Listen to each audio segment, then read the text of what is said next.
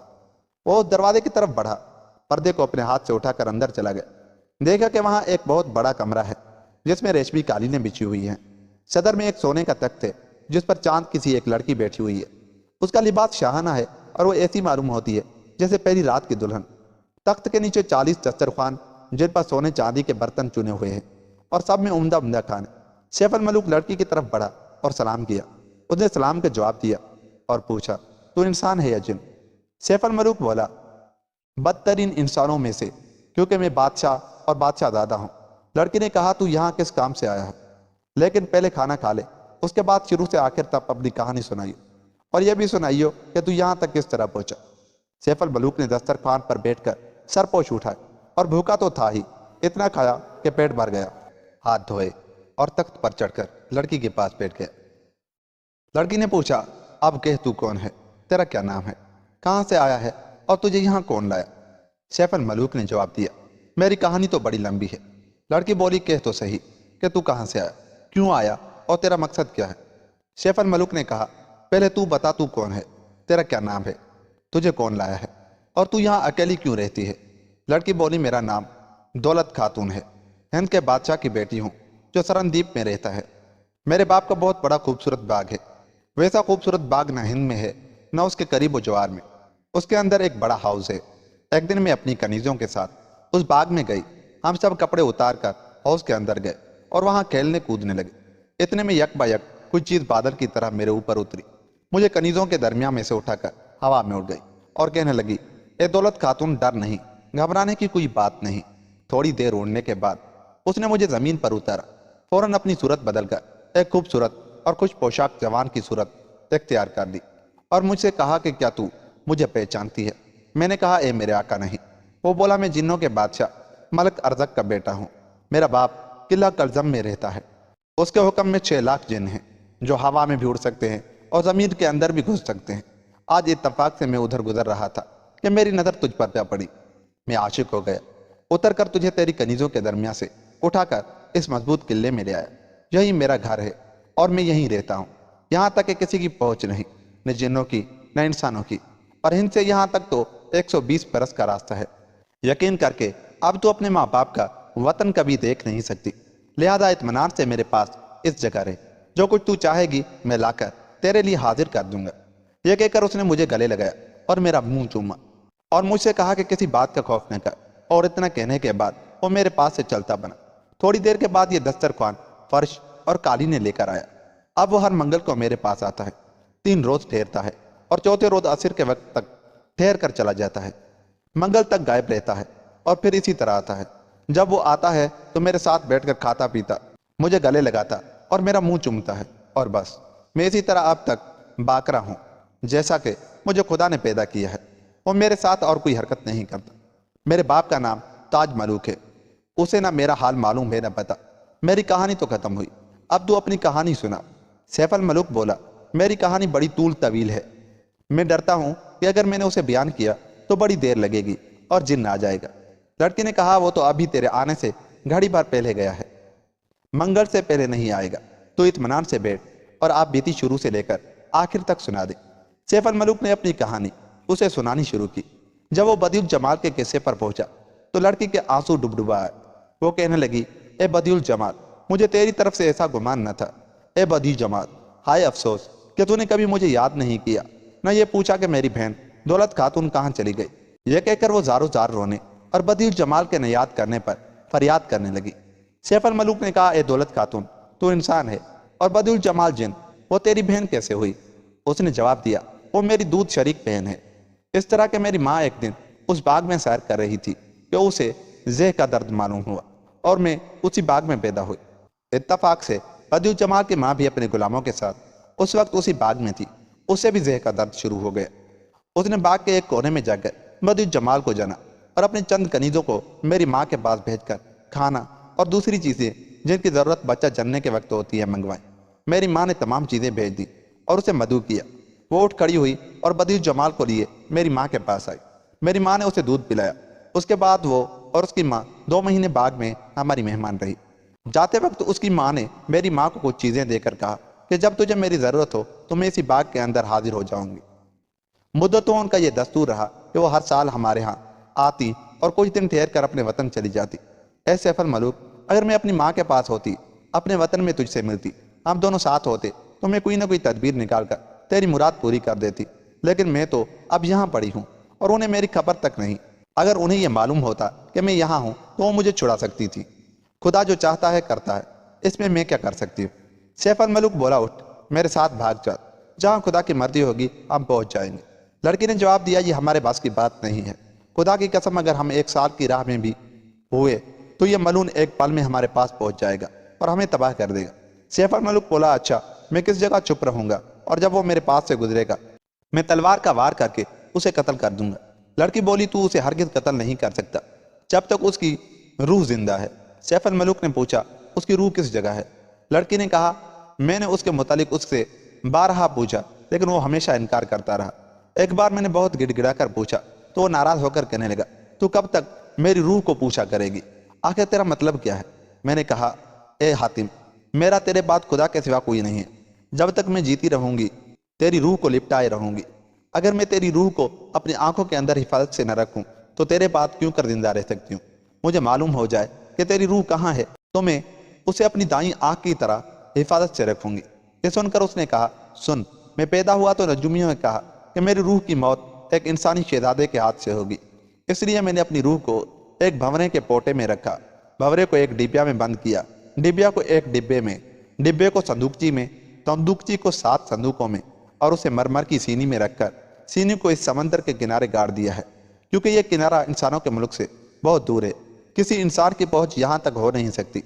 میں نے تجھ سے سب کچھ کہہ دیا ہے، لیکن کسی سے مت کہیو، یہ بھید فقط میرے اور تیرے درمیان رہے۔ جن کی روح کا سارا قصہ بیان کر کے دولت خاتون نے کہا، میں نے کہا، میں کس سے جا کر کہوں گی؟ میرے پاس تیرے سوا آتا کون ہے جس سے کہوں؟ پر خدا کی قسم، تو نے اپنی روح ایسے مضبوط قلعے میں محفوظ رکھی ہے جہاں کسی کی بھی پہنچ نہیں، کوئی انسان وہاں تک کیسے پہنچ سکتا ہے؟ اگر فرض بھی کر لیا جائے کہ خدا نے وہی مقدر کیا ہے جو نجومی کہتے ہیں، پھر بھی یہ سمجھ میں نہیں آتا کہ انسان کی رسائی وہاں تک کس طرح ہو سکتی ہے۔ جن نے کہا ممکن ہے ان میں سے کوئی شخص ایسا آئے جس کی انگلی میں حضرت سلیمان بن داؤد علیہ السلام کی انگوٹھی ہو، وہ اس جگہ پہنچ کر اس ہاتھ کو جس میں انگوٹھی ہے پانی کے اوپر رکھے اور کہے کہ ان ناموں کی قسم فلاں شخص کی روح نکل آئے، تو وہ تابوت نکل آئے گا اور وہ صندوقوں وغیرہ کو توڑ کر بھنورے کو نکال لے گا، اس کی گردن گھوڑ دے گا اور میں مر جاؤں گا۔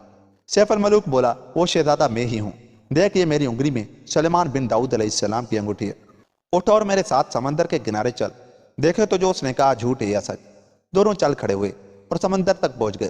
دولت خاتون سمندر کے کنارے کھڑی رہی اور سیف الملوک نے پانی میں جا کر کہا، میں فلاں شخص کی روح کو جو بادشاہ ارزق جن کا بیٹا ہے، ان اسماء اور ترسمات کا جو اس انگوٹھی پر کندھا ہے، اور خود حضرت سلیمان علیہ السلام کا واسطہ دیتا ہوں کہ وہ باہر نکل آئے۔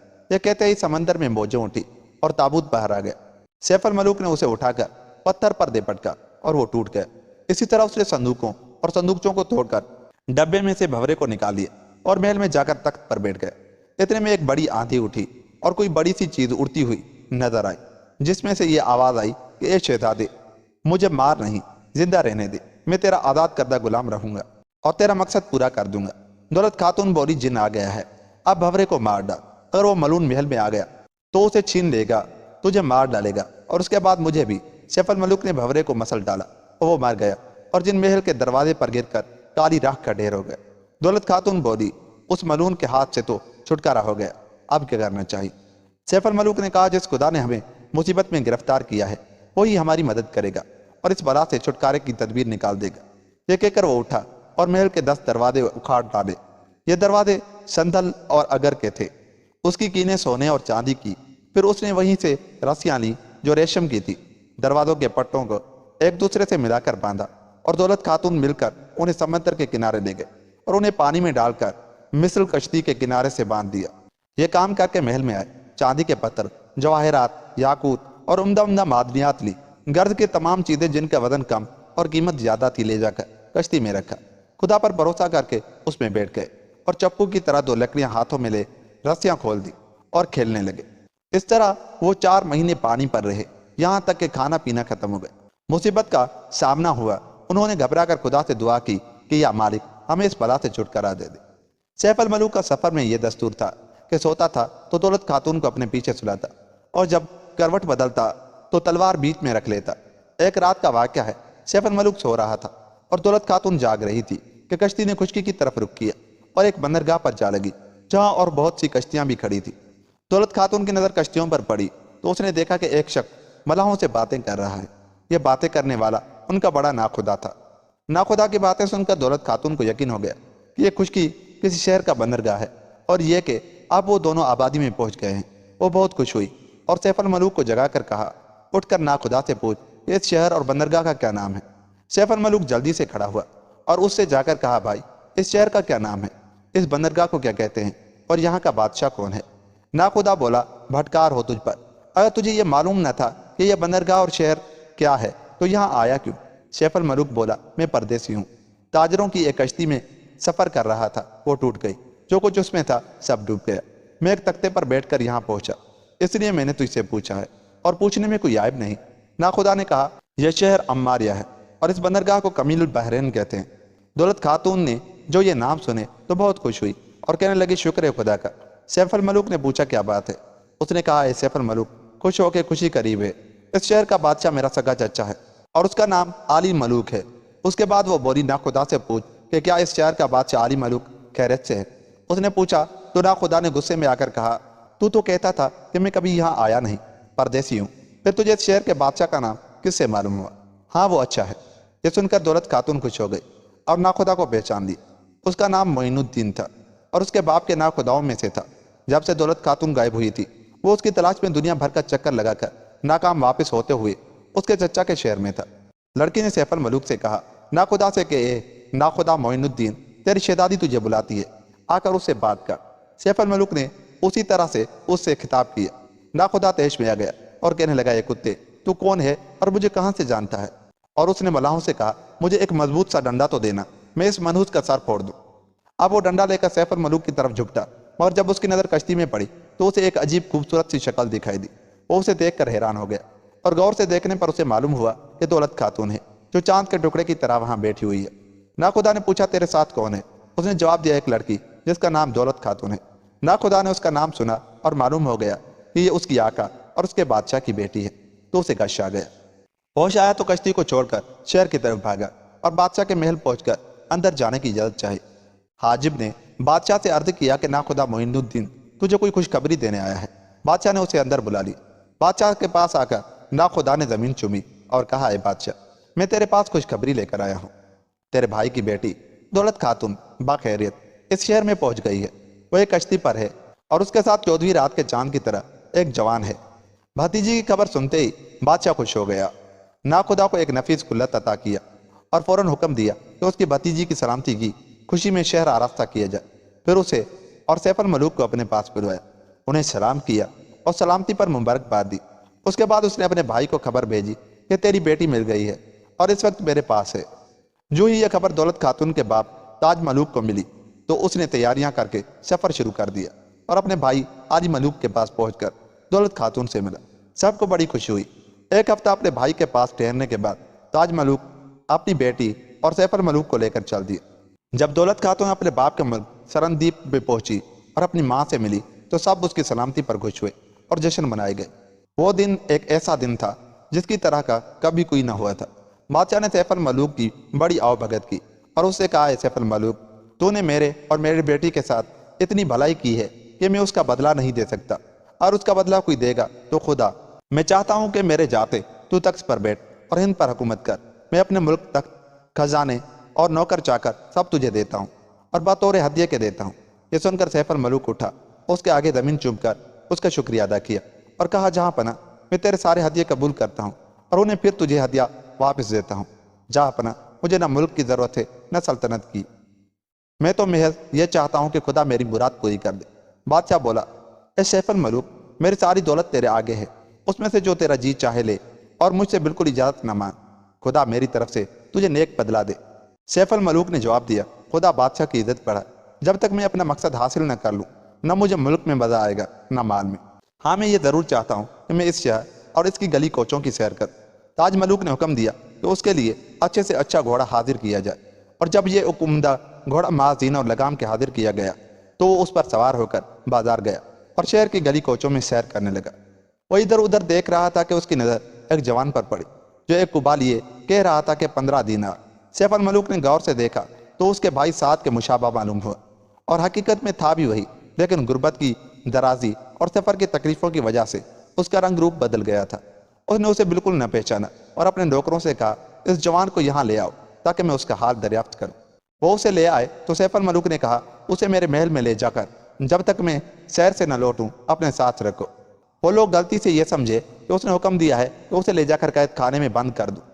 ان کا گمان ہوا کہ شاید جوان اس کا بھاگا ہوا غلام ہے۔ لوگوں نے اسے پکڑ کر قید خانے میں بند کر دیا اور چلے آئے۔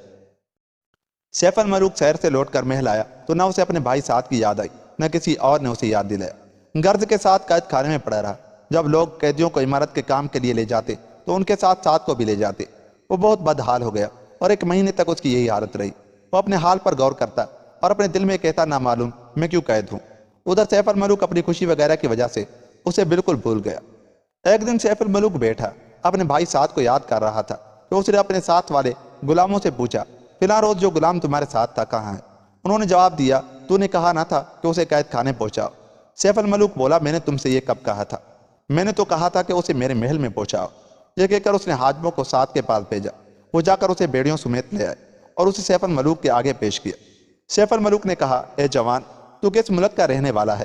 اس نے جواب دیا مصر کا۔ میرا نام سعد ہے، میں وزیر فارس کا بیٹا ہوں۔ یہ سن کر سیف الملوک تخت سے کود پڑا اور دوڑ کر اس کے گلے سے لپٹ گیا۔ مارے خوشی کے چیخ چیخ کر رونے لگا اور کہا اے میرے بھائی سعد، خدا کا شکر ہے کہ میں تجھ سے ملنے تک زندہ رہا۔ میں بادشاہ عاصم کا بیٹا تیرا بھائی سیف الملوک ہوں۔ سعد نے اپنے بھائی کی باتیں سنی اور اسے پہچان لیا۔ پھر دونوں گلے مل کر رونے لگے۔ حاضرین کو بڑا تعجب ہوا۔ اب سیف الملوک نے حکم دیا کہ سعد کو حمام لے جایا جائے۔ لوگ اسے حمام لے گئے۔ وہ حمام سے نکلا تو اسے نفیس کپڑے پہنا کر سیف الملوک کے دربار میں لائے۔ سیف الملوک نے اسے اپنے ساتھ تخت پر بٹھا لیا۔ تاج ملوک کو خبر لگی کہ سیف الملوک اور اس کا بھائی سعد ایک دوسرے سے ملے ہیں تو اسے بہت خوشی ہوئی۔ وہ بھی ان کے پاس آ گیا اور تینوں نے بیٹھ کر اپنی اپنی کہانیاں شروع سے لے کر آخر تک سنا ڈالی۔ سعد نے اپنی کہانی یوں شروع کی کہ میرے بھائی اے سیف الملوک، جب کشتیاں ڈوب گئیں اور غلام غرق ہو گئے تو میں اور چند غلام پورے مہینے بھر تک سمندر میں تیرتے رہے۔ پھر خدا کی قدرت سے ہواؤں نے ہمیں ایک جزیرے پر لا پھینکا۔ ہم بھوکے تو تھے ہی، درختوں کے پھل کھائے اور کھانے میں اتنے مشغول ہوئے کہ ہمیں اپنی بھی خبر نہ رہی۔ جو جیسے لوگ آ پڑے اور اچھل اچھل کر ہمارے کندھوں پر سوار ہو گئے اور ہم سے کہنے لگے کہ ہمیں لے کر چلو، اب تم ہمارے گدھے ہو۔ جو شخص میرے اوپر سوار تھا اس سے میں نے پوچھا تو کیا بلا ہے اور میرے اوپر کیوں سوار ہوا؟ یہ سن کر اس نے اپنی ٹانگ اس زور سے میرے گلے میں لپیٹی کہ میں مرنے کے قریب ہو گئے، اور دوسری ٹانگ اس زور سے میری پیٹھ پر ماری مجھے معلوم ہوتا تھا کہ وہ ٹوٹ گئی۔ میں منہ کے بل زمین پر گرا۔ بھوک اور پیاس کی وجہ سے بے حال تھا۔ میں گر پڑا تو وہ سمجھا کہ میں بھوکا ہوں۔ وہ میرا ہاتھ پکڑ کر ایک امرود کے درخت کے پاس لے گیا جس میں امرود لدے ہوئے تھے اور کہا پیٹ بھر کر کھا۔ میں نے پیٹ بھر کر امرود کھائے اور بے خیالی میں اٹھ کر چلنے لگا، لیکن ابھی چند قدم ہی چلا ہوں گا کہ وہ شخص پلٹا اور میرے کندھوں پر سوار ہو گیا۔ میں کبھی آہستہ آہستہ چلتا، کبھی تیز تیز، کبھی دوڑتا، اور وہ میرے اوپر بیٹھا بیٹھا ہنستا اور کہتا میں نے عمر بھر تجھ سا گدھا نہیں دیکھا۔ اتفاق سے ہم نے ایک روز کچھ انگور کے گوشے جمع کی اور انہیں پاؤں سے کچل کر ایک گڑھے میں بھر دیا۔ وہ گڑھا ایک ہاؤس کی طرح ہو گیا۔ تھوڑے دنوں کے بعد جب ہم پھر وہاں گئے تو دیکھا کہ دھوپ کھا کر وہ شراب ہو گئی ہے۔ ہم اسے پیتے اور نشے میں آ کر خوب مزے لیتے۔ ہمارے چہرے سرخ ہو جاتے اور ہم مست ہو کر گانے اور ناچنے لگتے۔ انہوں نے ہم سے پوچھا کہ تمہارے چہرے کس وجہ سے سرخ ہو جاتے ہیں اور تم ناچتے اور گانے لگتے ہو؟ ہم نے کہا اس کا سبب نہ پوچھو، آخر تم پوچھ کر کرو گے کیا؟ انہوں نے جواب دیا کہو تو صحیح، ہمیں بھی تو معلوم ہو کہ کیا بات ہے۔ ہم نے کہا انگور کار۔ یہ سن کر وہ ہمیں ایک گھاٹی میں لے گئے جس کی لمبائی چوڑائی کا پتہ نہ چلتا تھا۔ وہاں اس زیادتی سے انگور کے گوشے تھے کہ یہ نہ معلوم ہوتا تھا کہ کہاں سے شروع ہوتے ہیں اور کہاں ختم ہوتے ہیں، اور ایک ایک گوشے کا وزن 10 سیر ہوگا۔ وہ بہت گنجان تھے۔ انہوں نے ہم سے کہا کہ انہیں توڑ کر جمع کرو۔ ہم نے بہت سے گوشے توڑ کر جمع کی۔ وہاں ایک بہت بڑا گڑھا بھی تھا، ایک بڑے ہاؤس سے بھی بڑا۔ اس میں ہم نے انگوروں کو بھر کر خوب پاؤں سے کچلا اور وہی کیا جو پہلی بار کیا تھا۔ جب وہ شراب بن گئی تو ہم نے کہا اب یہ ٹھیک ہے، لیکن اسے پیو گے کس چیز سے؟ انہوں نے جواب دیا ہمارے پاس تمہاری طرح کے گدھے تھے جن کا گوشت ہم کھا چکے ہیں اور کھوپڑیاں باقی ہیں، ان میں بھر کر ہمیں پلاؤ۔ ہم نے انہیں شراب پلائی یہاں تک کہ وہ نشے میں آ کر سو گئے۔ ان کی تعداد 200 کے قریب ہوگی۔ وہ سو گئے تو ہم آپس میں کہنے لگے کہ یہیں بس نہیں کہ وہ ہم پر سوار ہوتے ہیں بلکہ وہ ہمیں کھا بھی جائیں گے۔ لا حول ولا قوت الا باللہ العلی العظیم۔ ہمیں چاہیے کہ انہیں خوب بدمست کر کے قتل کر ڈالیں اور ان سے چھٹکارا پائے۔ اب ہم نے انہیں جگایا اور کوپیوں میں بھر بھر کر شراب پلانی شروع کی۔ وہ بولے کہ یہ کڑوی ہے۔ ہم نے جواب دیا تم اسے کڑوی کیوں کہتے ہو؟ جو کوئی ایسا کہے گا اس نے 10 بار نہ پی تو اسی دن مر جائے گا۔ موت کے ڈر کے مارے وہ کہنے لگے اچھا ہمیں 10 بار پلا دو۔ جب وہ پورے 10 بار پی چکے تو انہیں اتنا نشہ ہوا کہ ہاتھ پاؤں ڈھیلے پڑ گئے۔ ہم نے انہیں ہاتھ پکڑ کر کھینچا اور ایک جگہ اکٹھا کر کے ان کے ارد گرد اور اوپر انگوروں کی لکڑیوں کا ڈھیر لگایا اور ان میں آگ لگا کر دور سے دیکھنے لگے کہ ان کا کیا حشر ہوتا ہے۔ جب وہ جل کر راکھ کا ڈھیر ہو گئے تو ہم لوٹ کر آئے۔ خدا کا شکر کیا کہ اس نے ہمیں ان کے ہاتھ سے نجات دی۔ اب ہم جزیرے سے سمندر کے کنارے کی طرف چلے اور ایک دوسرے سے جدا ہو گئے۔ میں 2 غلاموں کے ساتھ ایک بڑے جنگل میں پہنچا جہاں بہت سے درخت تھے اور پھل کھانے لگے۔ ابھی کھا ہی رہے تھے کہ ہمیں ایک لمبا تڑنگا شخص دکھائی دیا جس کی داڑھی لمبی اور کان بڑے بڑے اور آنکھیں مشل کی طرح تھی۔ اس کے قریب بہت سی بھیڑیں تھیں جنہیں وہ چرا رہا تھا اور اس کے ساتھ اسی کے طرح کے اور لوگ بھی تھے۔ ہمیں دیکھ کر وہ خوش ہو گیا، ہمارا استقبال کیا اور کہا کہ مرحبا اہلاً و سہلاً، میرے گھر چلو، میں تمہارے لیے ان بھیڑوں میں سے ایک بھیڑ ذبح کروں اور اسے بھون کر تمہیں کھلاؤں۔ ہم نے پوچھا تیرا گھر کہاں ہے؟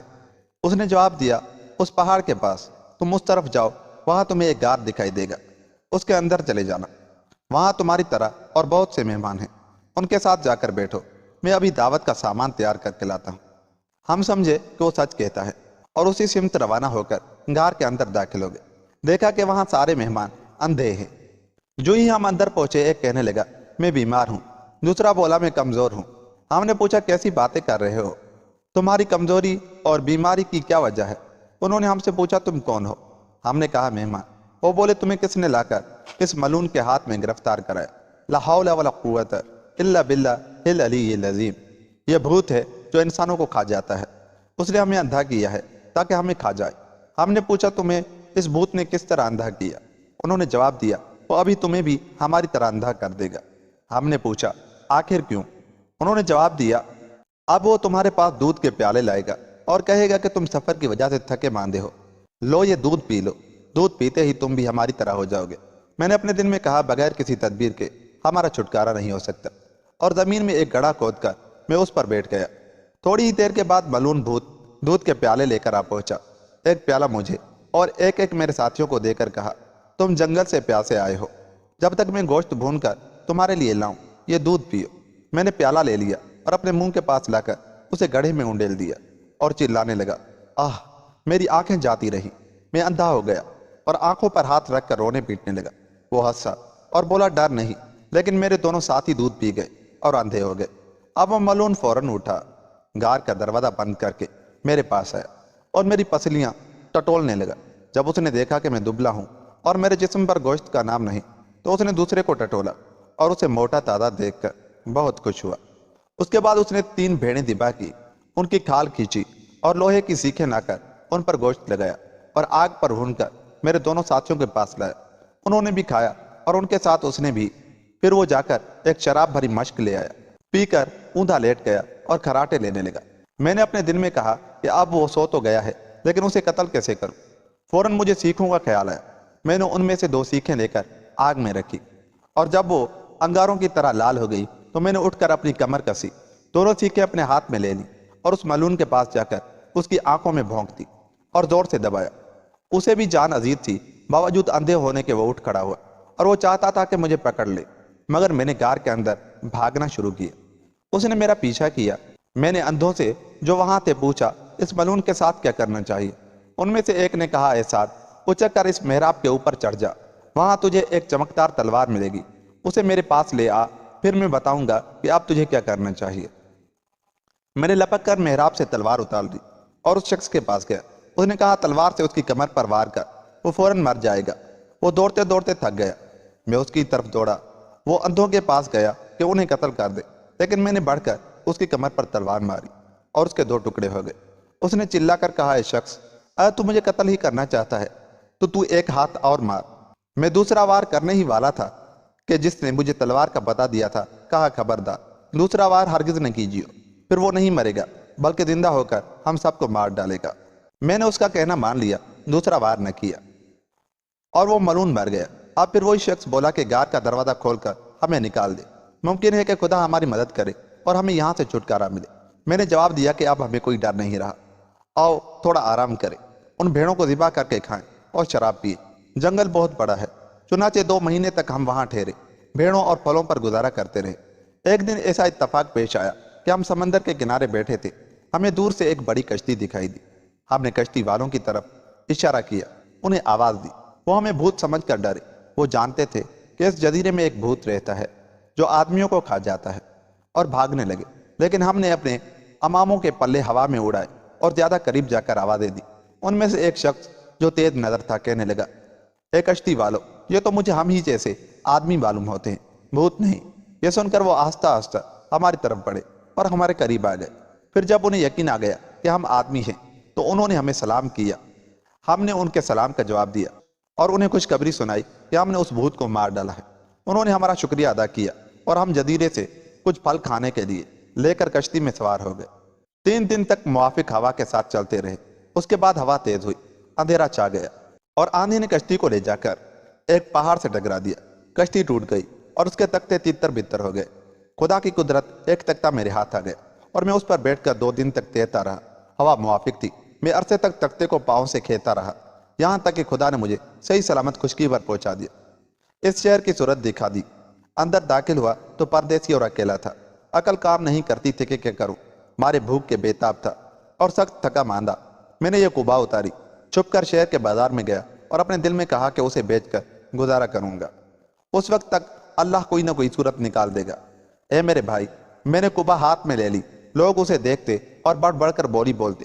اتنے میں تو آیا اور تو نے مجھے دیکھ کر حکم دیا کہ غلام مجھے محل میں لے جائیں، مگر انہوں نے مجھے لے جا کر قید خانے میں بند کر دیا۔ اب تو نے مجھے یاد کیا اور اپنے پاس بلا لیا، خدا کا شکر ہے کہ ہم پھر مل گئے۔ وزیر سعد کی یہ داستان سن کر سیف الملوک اور دولت خاتون کا باپ تاج ملوک اچھمبے میں پڑ گئے۔ تاج ملوک نے سیف الملوک اور اس کے بھائی سعد کو ایک خوبصورت محل رہنے کے لیے دیا۔ جب دولت خاتون سیف الملوک کے پاس آتی، اس کا شکریہ ادا کرتی، اس کے احسان کا ذکر کرتی، تو وزیر سعد اس سے کہتا، شہزادی تجھ سے ہماری درخواست ہے کہ اس کی مراد پوری کرا دے۔ وہ جواب دیتی، ہاں میں کوشش کروں گی، اور اگر خدا کو منظور ہے تو اس کی مراد بر آئے گی۔ یہ کہہ کر وہ سیف الملوک کی طرف مخاطب ہوتی اور کہتی کہ دل کو خوش رکھ اور آنکھیں ٹھنڈی۔ یہ سیف الملوک اور اس کے وزیر سعد کا قصہ ہوا۔ اب شہزادی بدی جمال کا حال سن۔ جب اسے یہ خبر ملی کہ اس کی بہن اپنے باپ کے پاس اپنے وطن میں لوٹ کر آ گئی ہے، تو اس نے کہا، میرے لیے ضروری ہے کہ میں پوشاکوں اور گہنوں سے خوب آراستہ ہو کر اس کی ملاقات کو جاؤں اور اسے سلام کروں۔ لہذا وہ روانہ ہو گئی۔ دولت خاتون کے پاس پہنچی تو وہ اس کے استقبال کے لیے آئی، سلام کر کے اسے گلے لگایا، اس کی پیشانی پر بوسہ دیا۔ شہزادی بدی جمال نے بھی اس کی سلامتی پر اسے مبارکباد دی اور بیٹھ کر دونوں باتیں کرنے لگی۔ بدی جمال نے دولت خاتون سے پوچھا کہ پردیس میں تیرے اوپر کیا گزری؟ دولت خاتون بولی، بہن نہ پوچھ کہ مجھ پر کیا گزری، ہائے مخلوق کو کن کن مصیبتوں کا سامنا ہوتا ہے۔ بدی جمال نے پوچھا، وہ کیا؟ اس نے کہا، بہن میں قصر مشید میں تھی، بادشاہ ارزق کے بیٹے نے مجھے وہاں لے جا کر رکھا تھا، اور اس نے باقی کہانی آخر تک سنا دی، من جملہ ان کے سیف الملوک کا قصہ بھی، اور یہ کہ محل میں اس کے ساتھ کیا گزری، قصر مشید تک پہنچنے سے پہلے اسے کن کن مصیبتوں اور خطروں کا سامنا ہوا، اس نے کس طرح بادشاہ ارزق کے بیٹے کو قتل کیا، دروازے نکال کر ان کی ایک ناؤ بنائی اور چپو تیار کر کے یہاں تک پہنچا۔ بدی جمال کو اس پر بڑا تعجب ہوا۔ وہ کہنے لگی، بہن یہ بڑا عجیب و غریب قصہ ہے۔ دولت خاتون نے کہا، میں چاہتی ہوں کہ تجھ سے اصل واقعہ بیان کر دوں، لیکن شرم روکتی ہے۔ بدی جمال نے کہا، شرم کیا بات ہے، تو میری بہن اور دوست ہے، ہمارے درمیان بہت سی باتیں ہیں، اور میں جانتی ہوں کہ تو میرے لیے بھلائی ہی بھلائی چاہتی ہے، پھر شرم کیسی؟ جو تو کہنا چاہتی ہے کہہ ڈال، شرما نہیں اور مجھ سے کوئی بات نہ چھپا۔ دولت خاتون نے کہا کہ اس نے تیری تصویر اس قبا میں دیکھی تھی جو تیرے باپ نے حضرت سلمان بن داؤد علیہ السلام کو بھیجی تھی۔ آپ نے بغیر کھولے اور بے دیکھے اس کے اندر کیا ہے اسے مصر کے بادشاہ عاصم بن صفوان کے پاس من جملہ اور ہدیوں اور تحفوں کے بھیج دیا۔ بادشاہ عاصم نے بھی اسی طرح لپٹی لپٹائی وہ قبا اپنے بیٹے سیف الملوک کو دے دی۔ جب سیف الملوک نے اسے کھول کر پہننا چاہا تو اس پر تیری تصویر دیکھ کر عاشق ہو گیا، تیری تلاش میں نکل کھڑا ہوا اور تیری وجہ سے یہ ساری مصیبتیں جھیلیں۔ بدی جمال کا چہرہ سرخ ہو گیا اور وہ دولت خاتون کے آگے شرما کر کہنے لگی، یہ بات تو ممکن نہیں، انسانوں اور جنات میں بھی کبھی نبھی ہے۔ دولت خاتون برابر سیف الملوک کی صورت، سیرت اور شاہ سواری کی تعریف کرتی، اس کی خوبیاں بیان کرتی اور کہتی کہ بہن خدا کے لیے اس سے بات کر لے، خواہ ایک ہی جملہ کیوں نہ ہو۔ بدی جمال انکار کی جاتی کہ تیری یہ بات نہ میں سنوں گی نہ مانوں گی۔ ایسا معلوم ہوتا تھا گویا اس نے کچھ نہیں سنا۔ سیف الملوک کی صورت سیرت اور بہادری کا اس پر کوئی اثر نہ ہوا۔ آخر دولت خاتون اس کی خوشامدیں کر کے اس کے پاؤں چوم کر کہنے لگی، اے بدی جمال، تجھے قسم ہے اس دودھ کی جو ہم دونوں نے پیا ہے، اور قسم ہے اس نقش کی جو حضرت سلیمان علیہ السلام کی انگوٹھی پر ہے، میری یہ بات مان لے۔ میں نے قصر مشید میں اس سے وعدہ کیا ہے کہ میں تیری صورت دکھا دوں گی۔ تجھے خدا کی قسم میری خاطر سے اسے اپنی صورت دکھا دے اور خود اس کی بھی صورت دیکھ لے۔ وہ یہ کہتی روتی، خوشامدیں کرتی اور اس کے ہاتھ پاؤں چومتی جاتی، یہاں تک کہ وہ مان گئی اور کہنے لگی، اچھا تیری خاطر میں اسے ایک بار اپنی صورت دکھا دوں گی۔ دولت خاتون خوش ہو گئی، اس کے ہاتھ پاؤں چوم کر اس بڑے محل میں پہنچی جو باغ میں تھا، اور کنیزوں کو حکم دیا کہ اس میں فرش بچھا کر سونے کا تخت لگائے اور شراب کے برتن چنے۔ پھر وہ سیف الملوک اور اس کے وزیر سعد کے پاس گئی، دیکھا وہ دونوں بیٹھے ہیں۔ اس نے سیف الملوک کو خوشخبری سنائی کہ تیرا مقصد حاصل ہو گیا اور تیری مراد بھر آئی۔ اب تم دونوں محل میں جا کر چھپ جاؤ، اس طرح کہ تمہیں کوئی دیکھ نہ سکے، اور وہاں میرے اور بدیع الجمال کے آنے کا انتظار کرو۔ سیف الملوک اور سعد اس جگہ چلے گئے جو دولت خاتون نے بتایا تھا۔ وہاں پہنچ کر انہوں نے دیکھا کہ سونے کا تخت بچھا ہوا ہے، اس پر تکیے لگے ہوئے ہیں، طرح طرح کے کھانے اور شرابیں چنی ہوئی ہیں۔ تھوڑی دیر بیٹھنے کے بعد سیف الملوک کو اپنی معشوقہ کی یاد آ گئی۔ اس کا دل گھبرانے لگا، محبت نے زور پکڑا۔ وہ اٹھ کر ٹہلنے لگا اور ٹہلتے ٹہلتے محل کے دروازے سے باہر آ گیا۔ سعد بھی اس کے پیچھے پیچھے ہو لیا۔ سیف الملوک نے کہا، بھائی تو اپنی جگہ بیٹھا رہے، میرے پیچھے نہ آ، میں ابھی آتا ہوں۔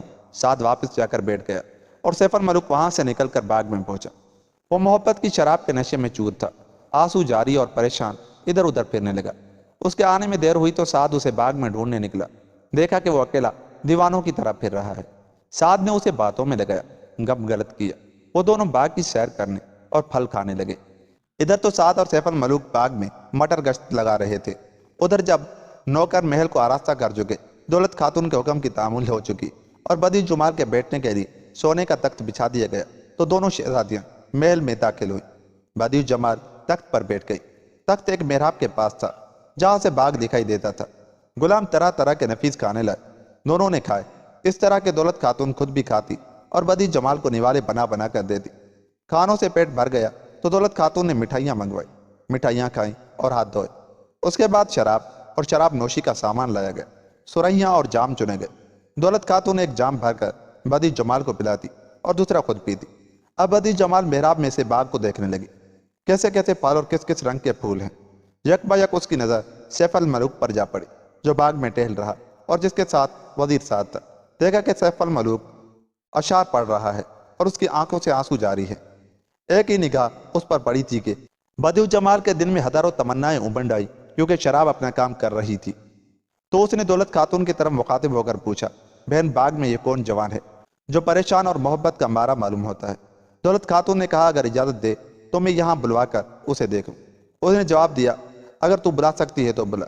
دولت خاتون نے پکار کر کہا، اے شہزادے ہمارے پاس آ اور اپنا حسن و جمال ہمیں دکھا۔ سیف الملوک نے دولت خاتون کی آواز پہچان لی اور محل کی طرف روانہ ہو گیا۔ جو ہی اس کی نظر بدیع الجمال پر پڑی، گش کھا کر گر پڑا۔ دولت خاتون نے اس پر گلاب چھڑکا۔ جب اسے ہوش آیا تو اس نے بدیع الجمال کے آگے زمین چومی اور اس کو جمال دیکھ کر بدیع الجمال کے ہوش اڑ گئے۔ دولت خاتون نے کہا، اے شہزادی یہی سیف الملوک ہے جس نے خدا کے حکم سے مجھے چھڑایا ہے اور جس پر تیری وجہ سے بڑی بڑی مصیبتیں آئی ہیں۔ میں چاہتی ہوں کہ تو ایک نظر اسے دیکھ لے۔ بدیع الجمال نے ہنس کر کہا، خاکی سب بے وفا ہوتے ہیں، یہ جوان کیا وفا کرے گا؟ انسانوں میں محبت کا مادہ ہی نہیں ہوتا۔ سیف الملوک بولا، اے شہزادی میں بے وفائی ہرگز نہیں کر سکتا، سب لوگ یکساں نہیں ہوتے۔ یہ کہہ کر زاروں قطار رونے لگا۔ بدیع الجمال نے کہا، اے شہزادے میں ڈرتی ہوں اگر میں تیری طرف بالکل متوجہ ہو گئی اور پھر دیکھا نہ تجھ میں الفت ہے نہ محبت تو کیا ہوگا؟ انسانوں میں بھلائی کم ہوتی ہے اور بے وفائی بہت۔ سیف الملوک بولا، اے میری آنکھ اور میری روح، خدا نے ہر انسان کو یکساں نہیں پیدا کیا ہے، اور خدا نے چاہا تو میں عہد کا پکا رہوں گا اور تیرے قدموں کے نیچے جان دے دوں گا۔ تجھے عنقریب معلوم ہو جائے گا کہ میں بات کا کتنا پکا اور خدا میری بات کو پورا کرنے کا ذمہ دار ہے۔ بدیع الجمال نے کہا، بیٹھ اور میرے آگے اپنے دین کی قسم کھا اور ہم دونوں عہد و پیما کریں کہ ہم میں سے کوئی بھی دوسرے کے ساتھ بے وفائی نہ کرے گا، اور جو بھی بے وفائی کرے خدا اسے سزا دے۔ یہ سن کر سیف الملوک بیٹھ گیا۔ دونوں نے ایک دوسرے کے ہاتھ میں ہاتھ دے کر قسم کھائی کہ اپنے ساتھی کے بعد دونوں میں سے کوئی دوسرا ساتھی نہ چنے گا، نہ انسانوں میں سے اور نہ جنوں میں سے۔ اس کے بعد دونوں دیر تک ایک دوسرے کے گلے لپٹے اور خوشی کے آنسو بہاتے رہے۔ جب دونوں قسمیں کھا چکے اور دونوں کے دل رونے دھونے سے ہلکے ہو گئے تو سیف الملوک اٹھ کر ٹہلنے لگا۔ بدیو جمال بھی ٹہلنے لگی۔ اس کے ساتھ ایک کنیز تھی جس کے پاس کھانا اور شراب کی ایک سراہی تھی۔ ٹہلنے کے بعد بدیو جمال آ کر بیٹھی تو کنیز نے اس کے آگے کھانا اور شراب رکھ دی۔ تھوڑی دیر کے بعد سیف الملوک پہنچا، سلام کر کے اسے گلے لگایا اور دونوں کھانے پینے لگے۔ بدیو جمال نے کہا، اے شہزادے، جب تو باغ ارم پہنچے گا تو تجھے وہاں ایک بہت بڑا خیمہ لگا ہوا دکھائی دے گا جو لال اطلس کا ہوگا اور جس کا استر ہرے ریشم کا۔ دل مضبوط کر کے اس کے اندر جائیو۔ وہاں تجھے ایک بوڑھی عورت لال سونے کے تخت پر بیٹھی ہوئی دکھائی دے گی۔ تخت میں موتی اور ہیرے جڑے ہوں گے۔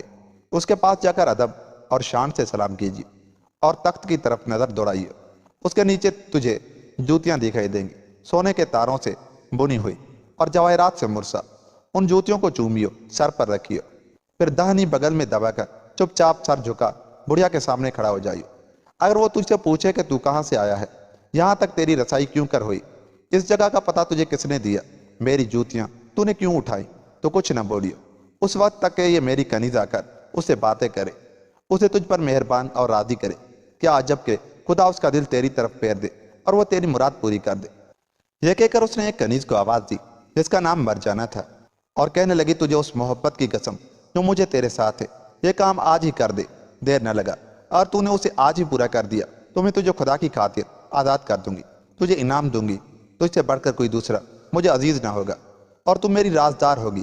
کنیز نے کہا، اے میری آقا، میری آنکھوں کی روشنی، کہ تو صحیح کہ تیرا کیا کام ہے، میں اسے سر و چشم پورا کروں گی۔ بدی جمال نے کنیز سے کہا، اس انسان کو اپنے کندھوں پر بٹھا کر میری دادی کے پاس باغ ارم میں لے جا اور حفاظت کے ساتھ اس کے خیمے میں پہنچا دے۔ جب تم دونوں خیمے میں داخل ہوں اور تو دیکھے کہ اس نے میری دادی کی جوتیاں اٹھا لی ہیں، اس کی خدمت میں کھڑا ہے اور وہ پوچھ رہی ہے کہ تو کہاں کا رہنے والا ہے، کدھر سے یہاں آ پہنچا، تجھے کون لے کر آیا ہے، تو نے کس لیے یہ جوتیاں اٹھا لی ہیں، اور بتا کہ تیری کیا خواہش ہے، میں اسے اب برا کروں تو فوراً اندر جا کر اسے سلام کیجیے اور کہیو، اے میری آقا، اسے میں یہاں آئی ہوں کہ مصر کے بادشاہ کا بیٹا اور وہی شخص ہے جس نے قصر مشید میں جا کر بادشاہ ارزق کے بیٹے کو قتل کیا اور دولت خاتون کو چھڑا کر صحیح سالم اس کے باپ کے پاس پہنچا دیا۔ انہوں نے اس کو میرے ساتھ بھیجا ہے اور میں اسے اس لیے لے کر آئی ہوں کہ وہ تجھے دولت خاتون کی صحیح سالم پہنچنے کی خوشخبری سنائے اور تو اس کی آؤ بھگت کرے۔ اس کے بعد تو اس سے کہیو کہ کیا یہ جوان حسین نہیں؟ وہ جواب دے گی، ہاں ہے۔ اس وقت تو اس سے کہیو، یہ بڑی عزت آبرو والا، بہادر، شجاع، مصر کا مالک اور بادشاہ ہے، اس میں ساری اچھی خصلتیں پائی جاتی ہیں۔ پھر اگر وہ تجھ سے پوچھے کہ وہ کس ضرورت سے آیا ہے تو کہیو، میری آقا نے سلام کے بعد تجھے یہ کہلا بھیجا ہے کہ میں کب تک بے نکاح کے کواری بیٹھی رہوں گی، مدت گزری جاتی ہے، آخر تم میری شادی کیوں نہیں کرنا چاہتی اور اپنے اور میری ماں کے جیتے جی دوسری لڑکیوں کی طرح کیوں مجھے بیاہ نہیں دیتی؟ اگر وہ کہے کہ کس طرح اس کا نکاح کرنا چاہیے، اگر کسی سے اس کی آنکھ لڑ گئی ہے یا اس کا دل کسی سے مل گیا ہے تو وہ ہمیں بتائے، ہم جہاں تک ہو سکے گا اس کی خواہش کے مطابق اس کا ارمان پورا کریں گے۔ اس کے جواب میں تو کہیو، اے میری آقا، تیری بیٹی نے کہلا بھیجا ہے کہ تم لوگ میرا نکاح سلیمان علیہ السلام سے کرانا چاہتے تھے اور قبا پر میری تصویر بنا کر تم نے ان کے پاس بھیجی تھی، لیکن میں اس کی قسمت میں نہ تھی۔ اس نے وہ قبا مصر کے بادشاہ کے پاس بھیج دی، اس نے اسے اپنے بیٹے کے حوالے کیا۔ وہ قبا پر میری تصویر دیکھتے ہی مجھ پر عاشق ہو گیا، ماں باپ کو چھوڑ کر دنیا تک ترک کر دی، حیران و پریشان گھر سے نکل کھڑا ہوا اور میری خاطر بڑی بڑی مصیبتیں اور تکلیفیں جھیلی۔ کنیز نے سیف الملوک کو اپنی پیٹھ پر بٹھا کر کہا، اپنی آنکھیں بیچ لے۔ اس نے ایسا ہی کیا اور وہ اسے لے کر اڑ گئے۔ تھوڑی دیر کے بعد کہا، آنکھیں کھول۔ اس نے آنکھیں کھول دی، اسے ایک باغ نظر آیا، یہی باغ ارم تھا۔ کنیز مرجانہ بولی، اے سیف الملوک، اس خیمے کے اندر جا۔ سیف الملوک خدا کا نام لے کر اندر گیا، ادھر ادھر آنکھیں پھاڑ پھاڑ کر دیکھنے لگا۔ اس نے دیکھا کہ ایک بڑھیا تخت پر بیٹھی ہوئی ہے اور کنیز اس کی خدمت میں کھڑی ہیں۔ وہ ادب سے اس کے قریب پہنچا، جوتیاں اٹھا کر چومی اور جو کچھ بدی جمال نے کہا تھا کیا۔ بڑھیا بولی، تو کون ہے، کہاں سے آیا، کس ملک کا رہنے والا ہے، یہاں تجھے کون لائے، تو نے یہ جوتیاں اٹھا کر کیوں چومی اور کب تو نے مجھ سے کوئی حاجت کہی ہے اور میں نے اسے پورا نہیں کیا؟ یہ سنتے ہی کنیز مرجانہ نے اندر آ کر بڑے ادب کے ساتھ سلام کیا اور اس سے وہی گفتگو کی جو بدیو جمال نے بتائی تھی۔ یہ سنتے ہی بڑھیا چلائی اور ناراض ہو کر کنیز سے کہا، انسان اور جن میں کیسے ملاپ ہو سکتا ہے؟ سیف الملوک نے کہا، اگر خدا نے چاہا تو مجھ سے کوئی بے وفائی ظاہر نہیں ہوگی،